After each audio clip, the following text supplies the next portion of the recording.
আসন্ন পঞ্চায়েত নির্বাচনকে সামনে রেখে বিশালগড়ের প্রত্যেকটা পঞ্চায়েতে যাতে বিরোধীরা তাদের যারা প্রার্থী যদি দাঁড়ায় তাদের প্রার্থীদের জামানত বাজেয়াপ্ত করার উদ্দেশ্যে এখন থেকে আমরা মাঠে নেমে গেছি। আজকে আমরা এই পঞ্চায়েত নির্বাচনকে সামনে রেখে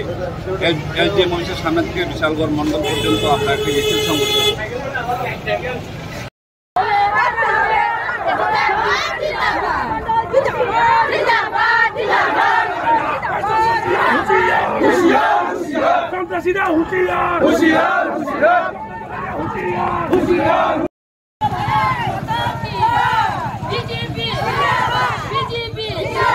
আসন্ন পঞ্চায়েত নির্বাচন